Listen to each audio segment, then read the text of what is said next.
축산, 검협전.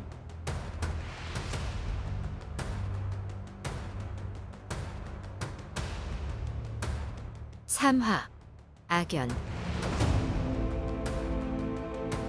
주순이 산에서 풀어놓은 지난 일이란 모태가 강에서 협사에게 패한 일이네.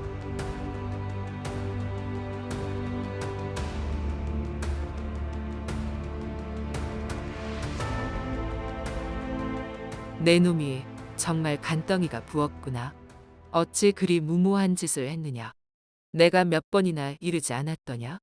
강호에 홀로 다니는 승려, 도사, 거지, 여자는 아주 위험한 존재이니 정신 바짝 차리고 함부로 나서지 말라고. 누군가 도와주었으니 망정이지. 아니었으면 넌 지금쯤 저승 바닥을 헤매고 있을 것이야.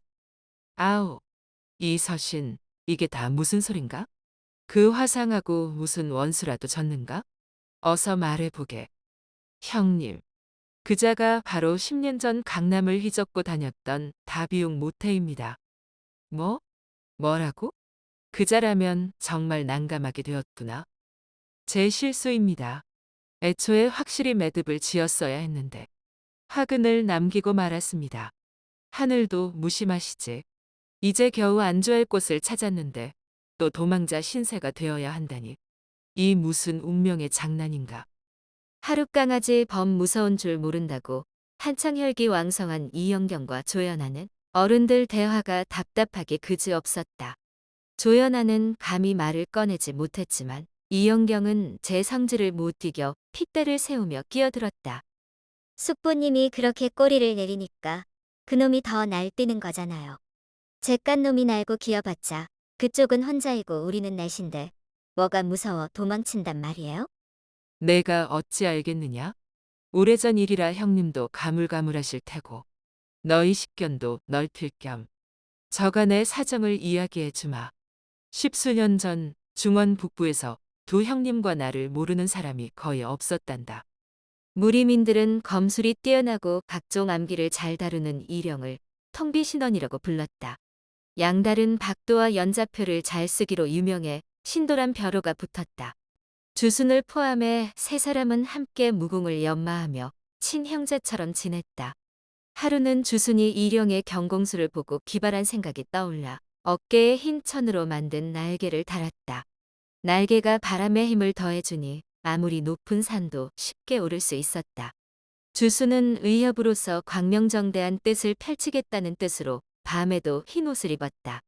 이 때문에 운중비약이라 불리었고 통비신원 이령, 신도 양달과 더불어 제로삼령으로 이름을 날렸다.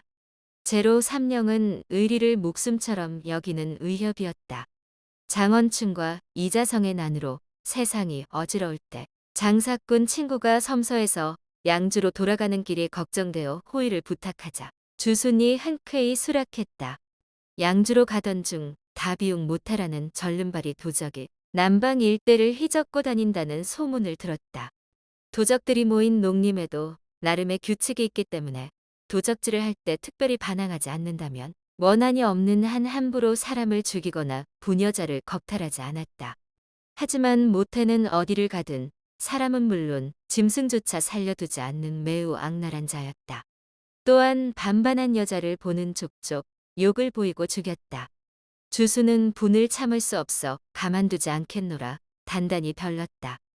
주순 일행이 남경 북쪽 객잔에서 잠시 쉬어갈 때 누군가 사람을 시켜 주순에게 명첩을 보냈다.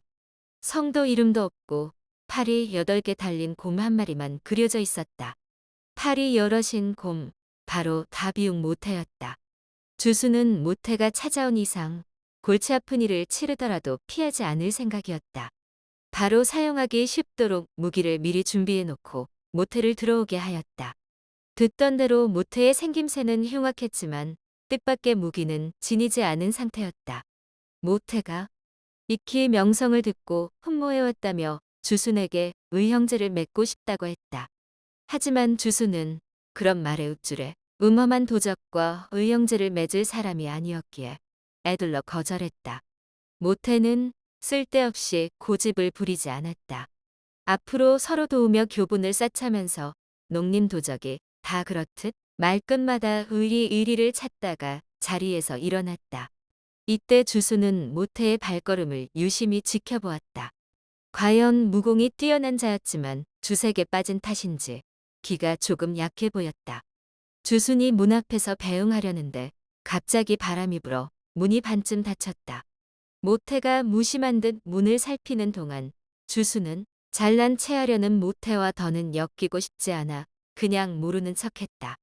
잠시 후 모태가 큰 소리로 객잔 주인을 불렀다. 문이 이렇게 부실해서 되겠어? 도둑이 들면 큰일이니 조심하시오. 삐걱 소리와 함께 모태가 만졌던 부분에서 나무 부스러기가 우수수 떨어졌다. 자세히 보니 문 가장자리에 5손가락 모양이 선명하게 찍혀 있었다. 주수는 대놓고 실력을 자랑하고 싶어하는 모태가 아주 가소로웠다. 모태가 객잔을 나설 때 머리 바로 위쪽 지붕에 기와 2장이 금방이라도 떨어질 것처럼 아슬아슬하게 흔들렸다. 바람이 조금만 더 불면 기왓장이 떨어지겠어. 자칫하면 지나가는 사람이 다치겠구려. 주순이 이렇게 말하며 혼원기를 운용해 침을 뱉자 기왓장이 떨어져 산산이 부서졌다. 모태가 감탄을 금치 못하며 예를 취했다. 제로 삼령은 과연 명불허전이구려. 훗날 다시 만나면 오늘 이야기했던 의리와 교훈을 잊지 않길 바라오. 주수는 이 말이 어떤 의미인지 이때는 알지 못했다. 모태가 떠난 후 주순 일행은 배를 빌려 양주로 떠날 채비를 서둘렀다. 바로 옆에 벼슬을 그만두고 고향으로 돌아가는 관리 일행이 탄 배가 정박했는데 그날 밤 3경쯤 난데없이 여인의 비명이 밤하늘을 갈랐다. 주수는 위험 지역에 접어든 후로 무기를 곁에 두고 옷을 입은 채 잠자리에 들었던 터라 불이 나게 선실을 뛰쳐나가 소리난 방향을 살폈다. 옆배에서 들리는 울음소리는 분명 예산일이 아니었다. 의협심이 발동한 주순이 한달음에 갑판을 뛰어 넘어갔는데 사람들이 여기저기 나동그라져 있었다. 선실문에 바짝 붙어 들여다보니 시퍼런 강철 검을 든 모태 앞에 아리따운 여인이 묶여 있었다. 상의가 벗겨질 때 온 힘을 다해 발버둥쳤는지 이미 혼절한 상태였다. 모태가 여인의 속옷을 벗기려는 찰나 분기탱천한 주순이 잽싸게 표창을 날렸다. 하지만 모태의 내공도 만만치 않았다. 눈 깜짝할 사이 몸을 틀어 뒤통수로 날아드는 표창을 잡아채 선실 밖으로 던지는 동시에 훅 등불을 끄고 바로 주순에게 달려들었다. 수십 합을 겨루는 동안 주순이 평생 갈고 닦은 공력을 발휘했지만 둘의 실력은 대등했다.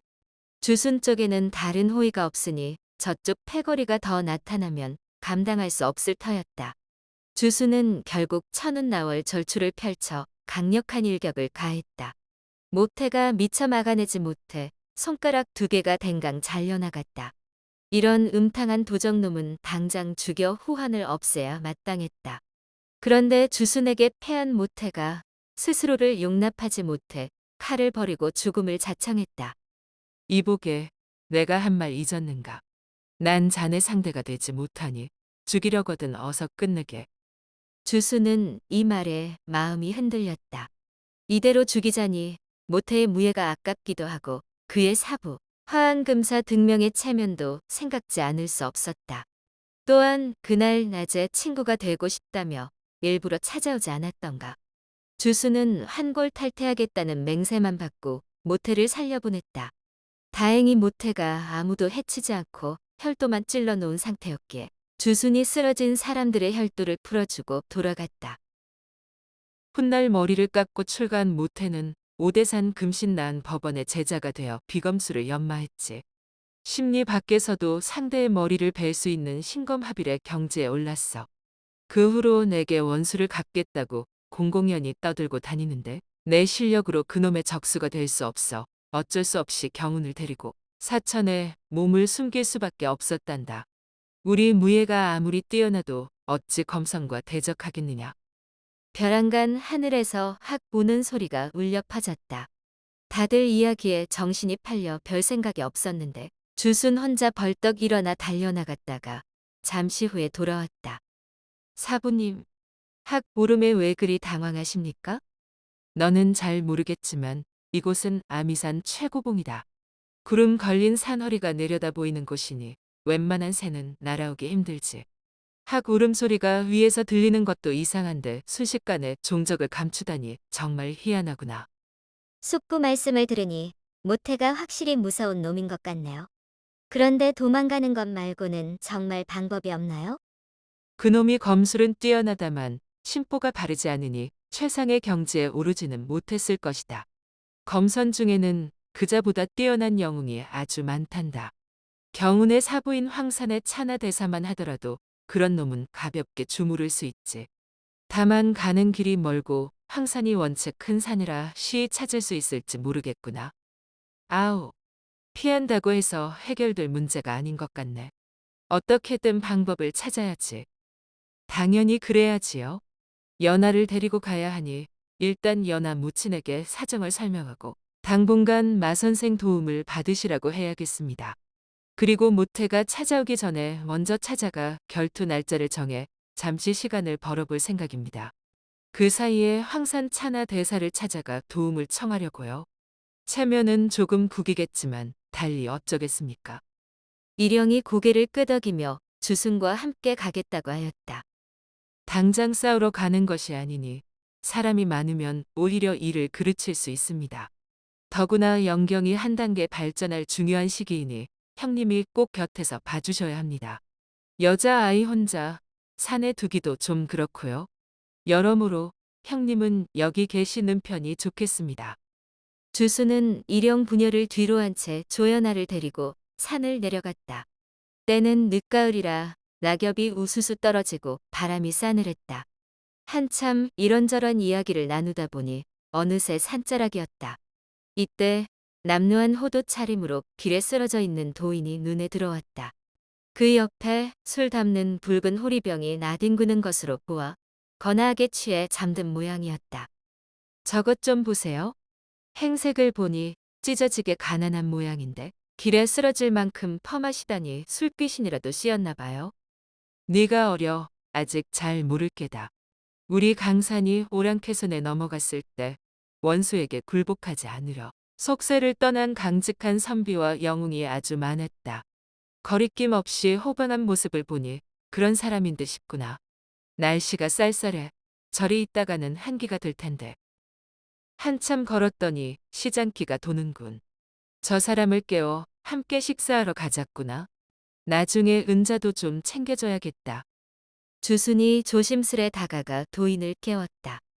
도사님, 일어나시지요. 두 번 더 흔들었지만 코 고는 소리만 천둥처럼 요란할 뿐 도무지 깨어날 기색이 없었다. 가까이에서 보니 얼굴이 지저분하고 손톱에 때가 끼었지만 팔은 배곡처럼 하였다. 필시 평범한 사람이 아니겠구나. 하지만 조연아의 집에 들르려면 서둘러야 하니 더는 지체할 수 없었다. 주수는 보따리에서 새 것이나 다름없는 솜옷을 꺼내 도인을 덮어주었다. 떠나기 전 한 번 더 흔들어 봤지만 소용없었다. 두 사람은 부근에서 대충 배를 채우고 다시 발길을 재촉했다. 인적이 뜸해지자 육지 비행을 펼쳐 우아치로 향했다. 그렇게 2시즌 만에 마을 부근에 도착했다. 주수는 자애로운 조연아의 무친이 자신에게 대접하려고 애쓸 것을 알기에 이 늦은 시간에 폐를 끼치고 싶지 않아 주점에서 저녁을 먹고 가기로 했다. 지미루라는 이 주점은 개업한 지 얼마 안 되었으나 음식 맛이 좋아 손님이 꽤 많았다. 두 사람은 마음이 급해 주위를 둘러볼 겨를 없이 점원이 안내하는 자리에 바로 앉았다. 그때 조연아가 낯익은 물건을 보고 깜짝 놀라 다급하게 주순을 불렀다.